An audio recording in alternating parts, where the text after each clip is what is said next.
the 2-Month Review, the weekly podcast brought to you by Open Letter and 3%, in which we take a giant book, break it down bit by bit, section by section, talk about it, do things with it. I'm Chad Post from Open Letter Books, and we are entering our 16th season of the 2-Month Review, which sounds very old. We are in our adolescence years, in our rebellious adolescent years. And this season, we were going to be doing 2666 by Roberto Bolaño. Brian will be here in a minute, the normal co-host, but we're changing things up a lot this season. And one of those things is adding in a third co-host, at least at a semi-regular, if not all regular basis. And that is Whittemore, a translator of a book that relates to Bolaño, Last Words on Earth by Javier Serena, which just came out this month, and who has also wrote her thesis on 2666. So welcome. Thank you for coming on. Thanks. Thank you. Thanks for having me. So we can banter a bit before Brian jumps in here, but this episode is really going to be just an intro to Bolaño and to the books and to the works themselves and our personal experiences with him. And next week we'll go through the first 75 pages and really start getting into this. But so my question for you, Katie, is when did you come across Bolaño and how did you get involved and how did that lead to you writing your thesis on this giant, massive book? Yeah. Well, I had applied to graduate school for Latin American studies, and I was asked by one of the graduate schools to submit, ahead of time what I planned to research for the master's thesis. And I was finishing college at the time, and I didn't know what I was going to write my thesis on. So I spoke with a professor mentor of mine, Lori Hopkins at the University of New Hampshire. And she mentioned Roberto Bolaño, and she mentioned the book 2666. And I went home that day and I looked it up on Amazon.com, and I wrote my dissertation description and application based on the Amazon entry. And then I was admitted to that graduate program and went, and I did read the book and went on to write a master's dissertation on Bolaño and this book in particular. So it was one of the first, at college, I did not study. I was a Spanish minor, but I didn't study. I didn't do a major, and my language skills were good. But the program I was doing was going to be taught in English, Latin American literature and film. And so this book was, when I graduated from college, it was one of the first books that I read in Spanish entirely, because at the time it wasn't translated. I was going to ask what years we're talking about here. What's that? What years are you talking about? That was 2006. Right. So the book came out in Spanish in 2004, I believe. Yeah. So it was, so it was recommended to me as this great, new book that had come out recently. And so I read it in Spanish, obviously, originally. And it took me a long time. And I have that copy somewhere at my parents' house, all annotated. And it was such an experience. The first contact with it. I had never really read anything like it before, and was a really big Bolaño fan. I mean, especially during that time, and in doing the graduate work on him was at Cambridge University, and really was obsessed. Like so many people, when they start to dive into his world and into his work, can really get quite obsessed by it. So that was the first contact. So when you were doing the thesis, though, did you also read a bunch of his earlier books? Because there wasn't a lot that was out at that time in Spanish. I went through, one of the things I wanted to do in preparation for this was read a bit about the biography, because I always get a little confused. The main thing I remembered from when he first started coming onto the scene was everything's published out of order. Like he didn't publish this fiction for quite a long time. There's some poetry, and then he was writing fiction, and a lot of the books that he wrote came out much later or were written earlier. But even so, the ones that then got translated weren't in the same order as they're coming out in Spanish. There's a weird gaps in weird way. And I'm interested in this for two reasons. One, in terms of this is similar to Haruki Murakami has a very specific interest in how his books are presented and the orders and the way that they came out to create the myth of himself. And Bolaño didn't really have the choice of that, but it kind of happened in various ways. And like the growth of his reputation and his exposure and all that comes out through the way that these books were released in the States, especially Savage Detectives, which was like 66, even though there were a number of the smaller ones that had come out from New Directions and Harville Sucker prior to the two big ones. Yeah. And part of that's what's interesting too with Bolaño is that his bio is based in myth making. Like a lot of it is not true or like maybe true or kind of exaggerated. And it gets mixed in with his fiction a lot. And to add to this, I will tell you that when I was at Delkey Archive, and it would have been in like 2003, 2002, we got a reader's report on Savage Detectives. That there's a guy from Cuba, or he was living in Cuba, and he was like really into Cuban literature, and he wrote a reader's report on it, and I thought it sounded really good. It was right around the time that By Night in Chile was about to come out in the States, so it was before the everything, and John didn't think it sounded very interesting. We never pursued it, and that then became everything else. So myth making on my part was I was that close to being that close to fame. But with Bolaño's biography, the one that gets constantly mentioned, there are a couple things that come up frequently. One of which is the idea that he was addicted to heroin. And I tracked this down last night to get the whole story for it. It originated in that there was a newspaper that asked everyone, a bunch of writers, I think it was 30 writers, to write about their worst summer ever. And so 30 writers wrote like true tales or like biographical tales of like their worst summer ever. And Bolaño's was called Beach and begins with, I gave up heroin and went home and began the methadone treatment administered at the outpatient clinic. I didn't have much else to do except get up each morning, watch TV, and try to sleep at night. But I couldn't. Something made me unable to close my eyes and rest, blah, blah, blah, blah, blah. So that part, because this was in the context of what was assumed to be true stories, led to people believing that he was a heroin addict. But that was absolutely not true. And then when Savage Detectives came out, Natasha Wimmer wrote like a press release. Wait, are you? You're that way. A press release that included like information about him and his biography, and like allowed everyone to like get their first introduction to Bolaño. And she referred to him being a heroin addict and implied that led to his liver failure and death out of this story. So that myth got like created and repeated for a while, and is only like years later was like really corrected and dismissed. So there's that. You guys are not in I know we're not in frame. We need to get very close. Right. It's like there's Brian's arm and a little bit of curl. I'm trying to social distance. I caught a cold, but You're gonna sit on his lap. For the sake of framing, I'll give it to Chad. He deserves it. I'm fine with colds. Colds I like. So Brian, we were just talking like a brief introduction as to Bolaño's life, but also like how Katie came to read 2666 basically right after it got published to write her thesis. How did you come to Bolaño, and what's your experience with him? I never read anything by him at all until grad school. It was my MFA program, and we had a visiting professor that was teaching us writing, Daniel Alarcón, and he was horrified that we hadn't read anything, much in the way of anything translated. He had done this really cool issue for Zotro. He was the editor of all translated South American literature.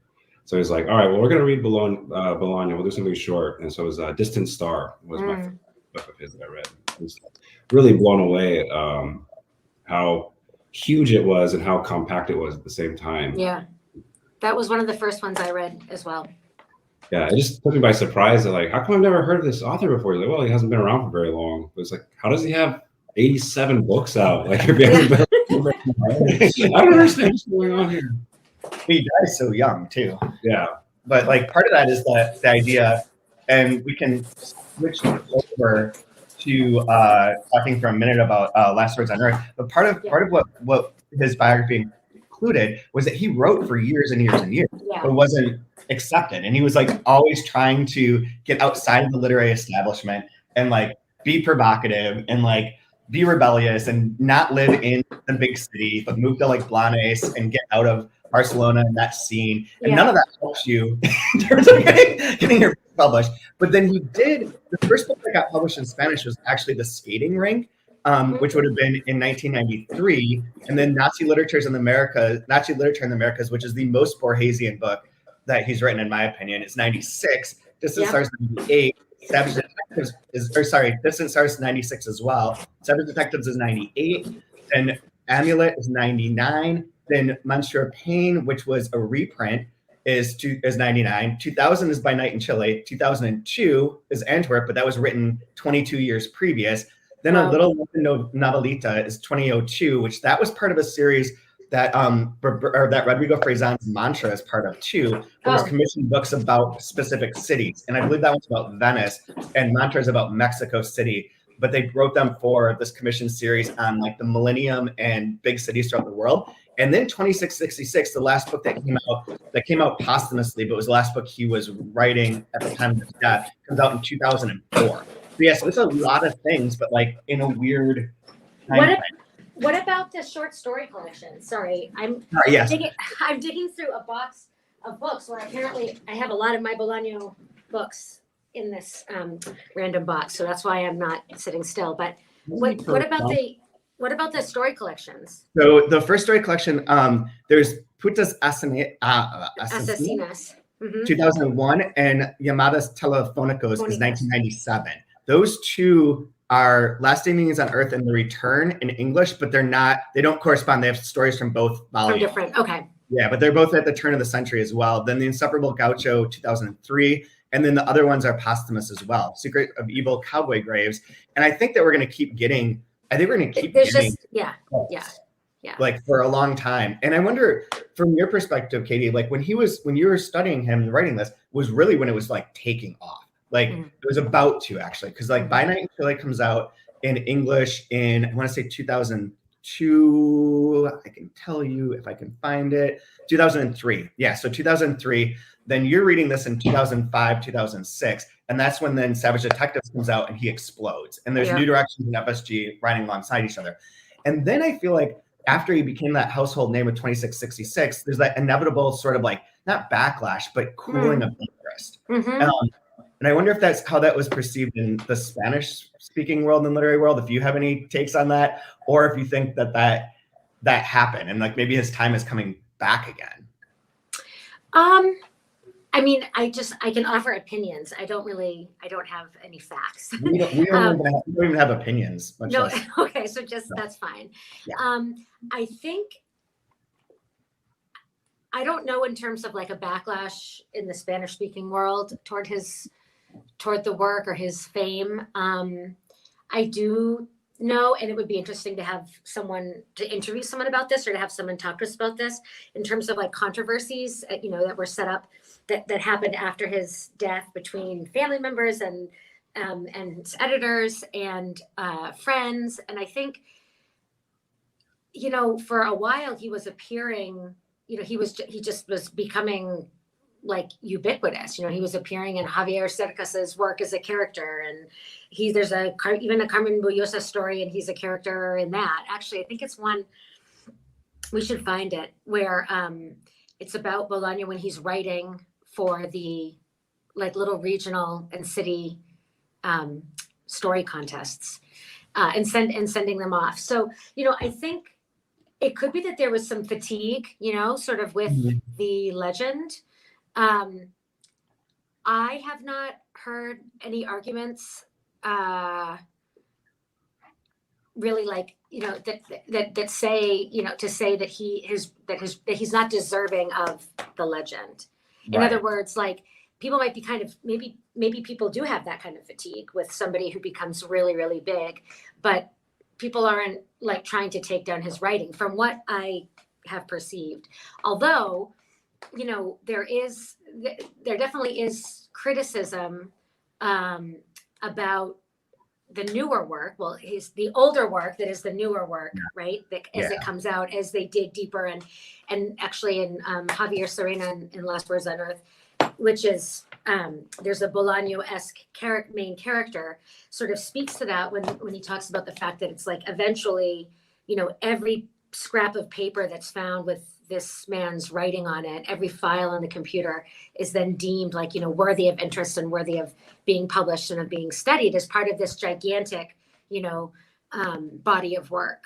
And so I think that there is truth to that. I think that's just really interesting in general, and sort of how we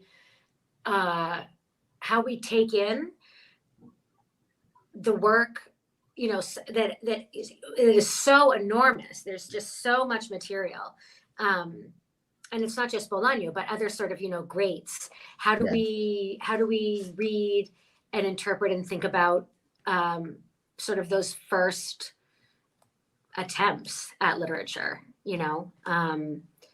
because I think they are worthy of being published and they are worthy of being studied, and they do form part of a whole.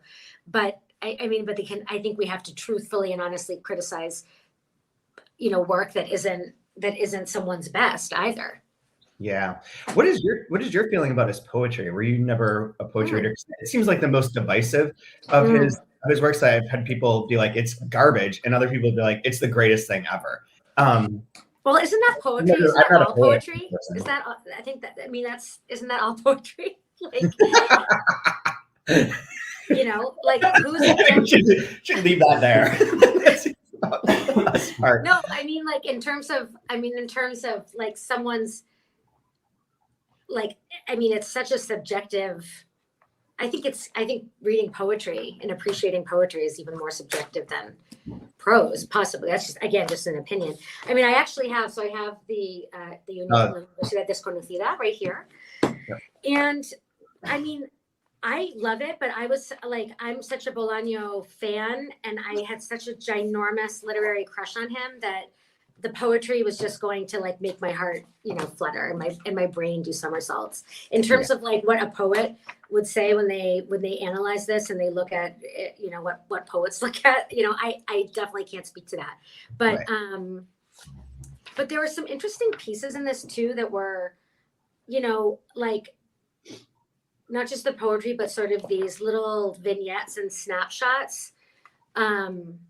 That I think are cool, and these, you can just see that this is somebody this. This is something that you could be jotting down in a notebook when you're sitting in a bar, and then again, just imagine somebody finds it and everybody wants to put all of your ramblings in a big tome. Dear God, whoever finds my notes file, if I were ever famous, that would be horrifying. It'll be like, Dad's poetry sucks, and it's a picture. Exactly. Very true. So to loop back to the Biosa, there is in this book, this Bolaño, A Biography and Conversations by Monica Meristain. There is an interview with Carmen that she talks about her relationship towards Bolaño. I haven't read it yet, but I've got it here. I checked out a bunch of books yesterday on Bolaño used as references throughout this season. One of them is this tiny little book, I can't even get it in. It's so little. It's too cute by half, and it's called An Oasis of Horror in a Desert of Boredom by Jonathan Russell Clark, and it's about him reading 2666 and going into it. So the first chapter is how he came to it, and the second one is the biography. And related to the poetry, the thing that made Bolaño most famous at that point in his life, while he was living in Mexico, was starting the Infrarealist movement and writing the Infrarealist Manifesto. So here's just two paragraphs about that. This is Bolaño writing. It is 4 light hours to the end of the solar system, to the nearest star 4 light years, a disproportionate ocean of void. But are we really sure that is only a void? We only know that in this space, there are no bright stars. If they existed, would they be visible? And if there existed bodies neither bright nor dark, could it not happen on the celestial maps, just as on those of the Earth, that the star cities are indicated and the starred villages omitted?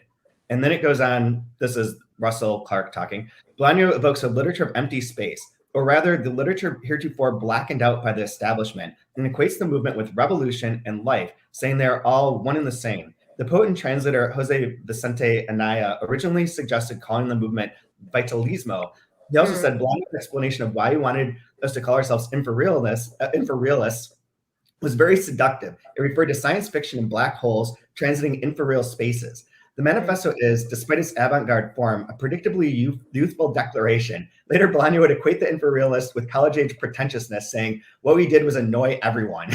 It's kind of perfect, which I'm planning on for a forthcoming Mining the Delphi archive, writing about the crack manifesto. So I'm into these literary manifesto declarations of youthful exuberance at this moment.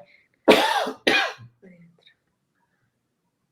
So the other thing I was going to say, so he does the poetry thing, and I want to get to Last Words on Earth, but I want to point out there's some real groaning typos in this book, like Robert Bolaño frequently instead of Roberto. But the big fuck up that somebody should have caught, I'm sorry to call this out, but somebody needs to have fixed this, is that it refers to him being at the 2008 National Book Award, where Bolaño wasn't there because he was dead. And the 2008 National Book Award, he wins for fiction, and Natasha Wimmer accepts the prize. And then at one point refers to it as the National Book Critics Circle Award.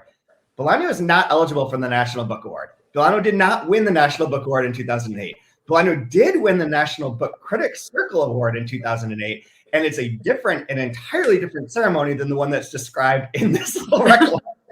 And it was not the same. But that he did win for 2666, was eligible for the National Book Critics Circle Prize, and did win that. So it got the big push there. But I think it's funny that you flip-flop those two things. And Bolaño did not accept the award in person. No, and he says that several times, but it's like the National Book Award, the criteria is that you're American and you're living. These are two problems. But alas. So talking about the void part of the Infrarealist and that sort of aspect of his manifesto, how do you see that tying into 2666 to try and give people a bit of a preview here on what, if anyone hasn't read this and is going into it for the first time, what they can expect? Who are you asking, me or Brian? Because you haven't asked Brian anything yet. I don't know anything. Why would he ask me anything? My answer would be, I don't know. Yes, I mean, I think there's an interest in this is just going to be this is just too much. This is too much to go into. But I do think that that 2666 is, if nothing, an exploration of those black holes in literature, right? And is literature capable of expressing sort of the horror of that void? I think that's one question that is present. I think something else that's present in this book, which is really interesting, is that, there are so many, it's so concerned with the act of writing and reading and representation and literature as a whole. But at the same time, I mean, it can be read so many different ways. And there is a really interesting socio-political reading of this book that has to do with, of course, the murders and Juarez and the femicide that's happening there, which is sort of like the center black hole. And so Ciudad Juarez becomes Santa Teresa, and that space, this city, on this border city, becomes sort of like the black hole around which everything else in the book circles, and where things are sort of sucked in to never appear again. So yeah, I think that there is that interest not only in the margins, right? So in the outer spaces and in the neglected and in the sort of the subterranean, but also in the vacuum. So it's not just the space, it's not just a physical space, right? It's the absence of space. It's the absence of things. And what is that? And is that, for me, when I read that, what I really am interested in is is that an expression of evil? What is this? This is an exploration of evil to some degree as well, and literature's ability to grapple with evil. And that's I think part of his interest in Nazism and in sort of looking at history in this teleological way, and seeing how the presence of these vacuums and these sort of unspeakable acts and empty spaces and empty places of history are of a real concern in his work, I think, in general. Absolutely. And I think it's fascinating and creepy. There's so much. I mean, it's hard to express this, actually, really, but there are some books and there are some texts when you do feel obsessed and you feel like you could be like holding something that is like the key, like this to like the secret of the world and like of the universe and of meaning. And I think probably for some people, and for 2006, Katie Whittemore at Sydney Sussex College in Cambridge, that was like, my key to the universe at the time, was really thinking about what does this offer us as a way to conceive of like our experience on Earth and the point of it, or no point of it. Yeah. It's very interesting. When not to dumb this all down really quickly, but the way that I first came to this was through the galleys that they gave out at Book Expo in 2007, I guess it would have been, leading up to the publication, where they gave away 3,500 copies of this book, which is more copies than most books we sell. But I remember being here in Rochester and reading on my porch this broken ass galley that fell apart because the book is 5 sections. And so I ended up like ripping it because it was so poorly constructed that it was like broken. So I ripped it into each of the 5 volumes and read it separately. But so for people, the only reason I mentioned that is that for people getting into this, the big part that people talk about a lot is the one that you referenced, the part about the crimes, about wars and femicide. That's usually like almost overshadows a lot of like the discussions of the book. But there are 5 sections: the part about the critics, the part about Amalfitano, the part about fate, the part about the crimes, and then the part about Archamboldi. And what I'm curious about reading this, because I only read it that one time, I didn't study it. I just read it as something to read that I enjoyed, because I'd read all of his books up till then, is to go back and see how these parts intersect, and to see from like a better perspective now than that perspective of the moment, on how these different things relate to both what you're talking about the voids, and about that, and how they circle around the city, but also like what each one of these is doing differently and uniquely, because they're kind of presented as 5 individual novellas that link together. And there's always been a rumor that they were supposed to be published in 5 separate volumes to like give money to his family after his death. Although I believe that is a lie as well. And that's like part of the Bolaño. That's a lie? I believe that's a lie. So yeah, there's a couple other things I believe are lies that we could get to later on in the season. But real quick, because we have to be short on these ones because of other appointments. I was wondering, Katie, if you could talk for a minute about Last Words on Earth and like what that book does in relation to the Bolaño myth and the idea of like the artist. But also, did you know that there's like a cottage industry of like Bolaño tourism in Blanes? And have you been there? Have you seen like Bolaño stuff? I have been to Blanes. That's on the Costa Brava. And yeah, I mean, I think what was interesting, like I would actually expect there to be a much bigger cottage industry. Like I was expecting that there would be like Bolaño t-shirts for sale somewhere. And like there was, I mean, I swear to God, I'm not kidding. I really thought that. I'm surprised. So go get your commerce on, somebody out there who can sell the Bolaño t-shirts. But yeah, I'm sure the Wiley Agency has no problem with us putting t-shirts like of a picture of Bolaño and selling them. Not a problem at all. So I mean, the city government of Blanes, it's a seaside town. It's not very large, and they have created like a little walking tour, like self-guided tour through different parts of the city and places where Bolaño lived or worked, places he liked to go, like, a cafe that he used to write in, which is now a restaurant, and, like a studio that he rented, the family home. But it's like very discreet, and it's like, it's just nothing special built up about it. It's like a little post with a little sign on it, and it describes the place and what he did there. Yeah, I guess actually, I am a little surprised that there's no like James Joycean type, like, I don't know, like pub crawl or something. I don't know. Like it just seems like copy mugs with his glasses. Yeah. Image. Like there's so many iconic imagery associated with him. It does make sense. And I'm sure how many people have like, so like I'm in the club of the pension tattoo that everyone has, but I've seen so many people with Bolaño tattoos too. Really? Yes. Is it like this? I would like the second most tattooed. Really? Of his glasses? No, of the drawings from Savage Detectives of the lines and waves. Oh. Huh. I have Anne Rind on my ass. I'll believe it when I see it, Brian. That's for episode After Hours. It's a blacklight tattoo. That's a special. That's the special content. Yeah. Yeah, you gotta sign up for our Patreon to get that.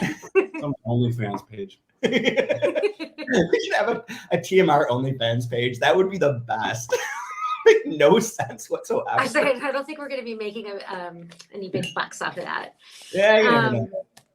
But it sounds like Bolaño is like he lived out that cliche of it only took him like 3 decades to become an overnight success. Right? Like he was out there grinding, putting in the work, and then all of a sudden, he's quote discovered, and then America quote discovers him, and he's this huge sensation. And look at this treasure we have. It's like, no, I've always been here. I've always been working. It's always just you guys finally came to the party. Yeah. And that's kind of what's captured in Last Words, is that aspect of it. Yeah, like of the toiling, and also the fact that he had 2 children. He was married. The wife worked like a day job, and he, like was it kind of doing like the drudge work of trying to bring attention to his work. Although it's interesting what you said at the beginning, Chad, about how he sort of like intentionally avoided, it seems anyway, again from the myth, like the scene, and that's something that Javier, when he writes about Ricardo Funes, who's like the Bolaño alter ego in this book, that's something that he talks about, that there's this sort of like, this free-spirited like rebellion against, like the hoity-toity like cultural scene in Barcelona and all of that.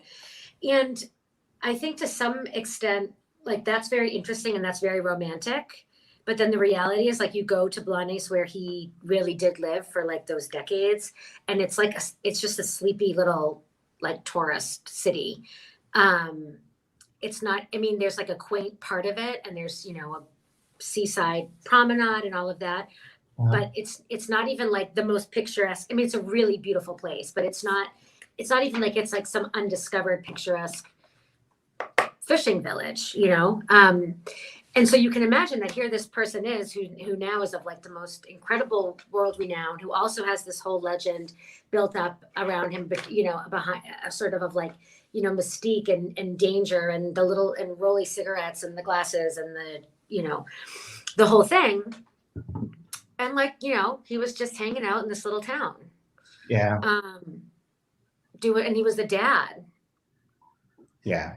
Yeah. I mean, that's part of this in this little biography book part, or the biography section of this book talks about how that he referred to his kids as like his homeland, and that basically what he did all through his days was like write in the cafes, snorkel, not really take care of his kids, not live like some extravagant, big artist life the way that one might envision.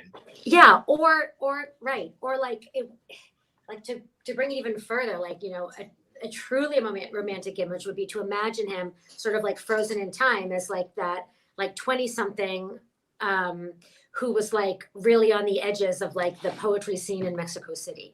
But it's like, he wrote in that style, and he wrote about that time, in the Savage Detectives and in other things. So it's like we have this nostalgia, and we have this idea of him through the alter egos and in these different texts. But meanwhile, we have to imagine that like the person who's writing this is like a middle-aged man living like on the coast of Spain, married and with kids. And so I do think that that's really interesting in terms of what how we choose to remember great artists and how we want to see them, and how that plays into how we interpret their work as well, and what we read into the work.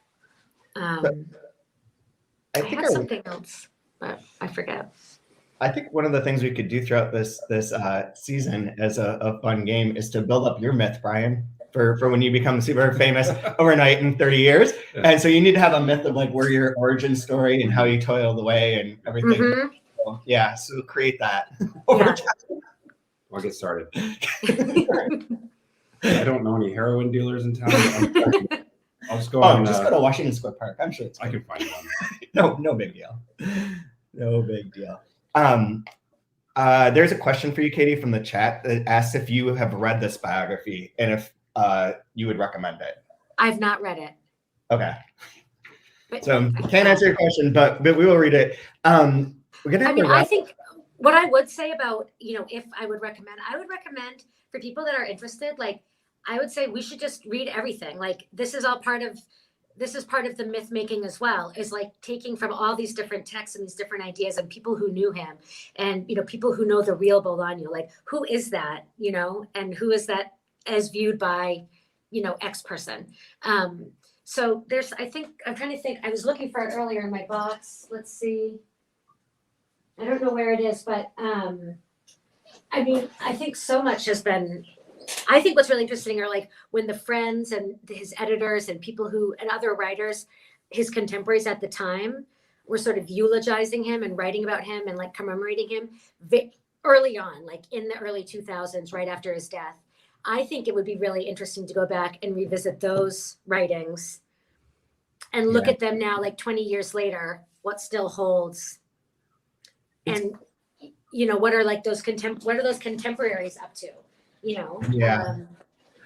I think that would be really interesting too. And of course, there's like recent scholarship as well. But what was like the impression at the time of his death, and when this like juggernaut was really starting to move? So I don't want to make promises I can't fulfill, but hopefully we can talk to Faison, Andres Newman, whose new book that we're publishing, or book that we're doing next, is an early work of his, which is the one that Bolaño wrote the preface for and referred to him as the future of Latin American fiction, and Valerie Miles, who works with the estate and is maybe the only person that's read through the entire archives. She's a real expert. So all of them hopefully can add to or can fill in some of the things that you're asking about there. And when you said that, I did a double take that it has been almost 20 years, hasn't it? Since he died. Yeah. So when did he die? 2004, 4? I think it was 3. I think we're like coming up on the 20th. 2003. Yeah, it's the 20th anniversary of his death soon. So what, 18 years? No. Yeah. That's wild. It's wild. Time passes. So I haven't read this biography yet, or any of these other books that I took out from the library, obviously, like Understanding Bolaño or Postmodernism of Resistance and Roberto Bolaño's fiction and poetry, but they all look, academically interesting. But one that I have read was the first porn that I ever bought, first erotica that I ever bought for my Kindle, called Caitlyn Reads 2666, which I purchased in 2013. Oh my God.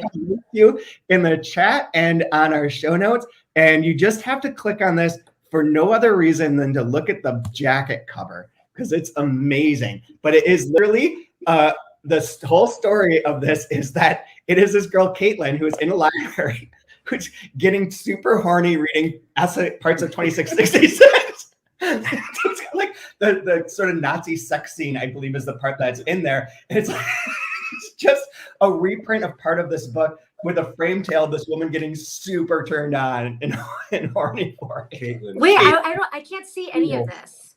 Oh, you can't go to Amazon and just type in Caitlyn, Caitlyn, Reads 2666. Spoiler alert, this book is 6 pages long. It is 86 kilobytes, 66 pages. Oh my God. 86 kilobytes. So I highly recommend that to everyone who's a Bolaño fan. Caitlyn Reads 2666 is gonna make your day. So you said that was the first erotica you ever bought, Chad? Was that that was a recent purchase, or is this a historical purchase that you're now returning to? 2013. It says on January 24th, 2013, I bought this book according to Amazon. They know exactly when I did it. Since then, I've only bought monster porn for research purposes. Okay. Well, we should probably wrap up here, but can you give anything you want to recommend? Me? Yeah, anything you want to plug, recommend? Anything? Oh, besides my translation of this book, There I you don't go. really have too much I want to plug. I plated that for you straight away. Thank you. Please. Five last Actually, words on Earth. This is a lovely book to accompany this giant book. This is a svelte, lovely meditation on art and writing and success and failure, and it will only help give you a little bit. It's not Bolaño, but it will help give you an impression. It's an overall, broad strokes. So, but it is Javier did a beautiful job, and I think one of the best things about this book is how it. And I don't remember where this was, and one of the reviews, but they talk about how like it's complicating a little bit the myth, or humanizing the myth without either trying to destroy it and without like totally just buying into the legend. So it's a nice. I think it would go very well with what we're reading this season. Absolutely, Brian. Anything you want to plug?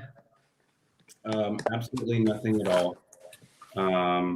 Yeah, I'm good. There you go. I want to plug this book here. Last words on Earth. Good call. And I'll go back and plug Caitlyn Reads 2666 one more time with this phrase from the jacket copy. This story will tap into your sexual fantasies and put you in a world where sex and curiosity know no limits. Sold. Why are all of our books like this? I mean, how can anyone say no? Someone is gonna know. Yeah, no limits seems that gets in that black hole area. That's maybe not so good. Limits are okay for now and then. Safe word. So our safe word this season is 2666. Okay, I gotta go. I'll talk to y'all next week. We'll go through the first 75 pages. Till then, rate and review. Buy Last Words on Earth. Buy 2666. Spread the love. We'll see you next week. Thank you.